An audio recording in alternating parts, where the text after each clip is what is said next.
Iowans got to watch it in person or on TV, but now that the national political conventions are finished, 2024 is officially Kamala Harris versus Donald Trump in the presidential race. Hi, I'm Dave Price, Gray Media, Iowa's political director, and this is Inside Iowa Politics. The future is always worth fighting for. Democrats wrapped up their week-long convention in Chicago, where Harris officially became the party's nominee. But the protests outside the convention show that she will have to navigate uniting her own party when it comes to the issues in the Middle East. There was a protest that walked right past the hotel. And I think I thought about that as I'm standing on the sidewalk, reading the signs as they're going past. And yeah, these are controversial issues. They're important issues. They're obviously important to real people who have real stories and passions that come out because of the nature of the controversy itself, right? But that's what the Democratic Party has always prided itself on, is that we are a big tent party, that we are willing to take on the tough issues, and we're willing to talk to people who don't always agree with us within our own party. One of the themes of the convention was Democrats portraying their ticket as the joyful, optimistic messengers, talking about hope and freedom, while the Republicans stressed darker issues like crime, saving the country, and a migrant invasion. Kamala Harris is kind of a joyful warrior, and Tim Walz is the happy warrior, right? And Governor Walz has just brought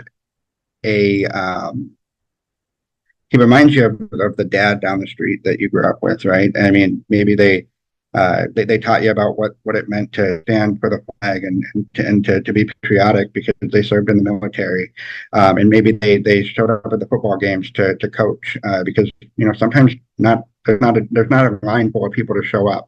So in a small town, somebody's got to step up, and that's what Governor Walz, when he was Coach Walz, did. Harris now tries to become the first female president of the United States in the country's nearly 250-year history. It's something that one Iowa Democratic delegate hopes will inspire both adults and children. When we take that step toward taking back our rights and showing every little girl in this country that, in fact, they can be president.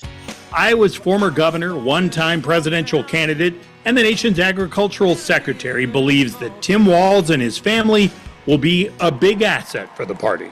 Obviously, the first decision that a nominee has to indicate the kind of president he or she may be is that running mate. And Kamala Harris, the vice president, chose Tim Walz, someone who has an extraordinary background, someone who grew up in a small town, someone who has worked up to the top with 12 years of experience in Congress, understanding the various intricacies of agriculture and rural life because of that service. And then the governor of a state that is very, very much predominantly focused on agriculture and food processing and the various associated industries. So this is a man who lived in rural America, who understands rural America, who understands the value system. So it sends a strong message that this is an administration that really desires to be for the United States of America, for all of America, not just parts of America. Time for the Inside Iowa Politics Final Five as we look forward past the national political conventions. Number one, the campaign themes, this joy versus darkness, Kamala Harris versus Donald Trump, and how they act and how they talk. Let's see if this resonates with voters and what kind of impact it has. Number two, poll power. Kamala Harris has performed better in the head-to-head polls with Donald Trump than Joe Biden did. Let's see if this is an artificial high as she's new to the race or whether this added strength has staying power. Number three, speaking of that, the swing states. More swing states look to be in play with Harris at the top of the ticket. Again, let's see if this stays this way. Could be a big advantage for Democrats. If it does, they could be more competitive in more places, make it tougher for Donald Trump. Number four, two issues. Now, voters, according to the polls, favor Trump when it comes to matters about the economy and immigration. This could be something Harris needs to address while she's out there campaigning, and you assume finally start sitting down with journalists to do more in-depth interviews. but something to watch to see how she handles this as she tries to identify herself with voters.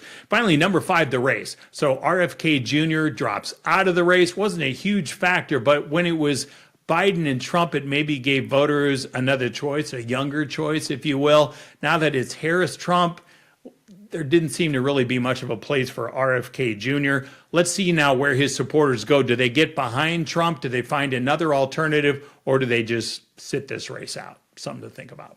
Thanks for joining us for Inside Iowa Politics. We'll talk to you next time.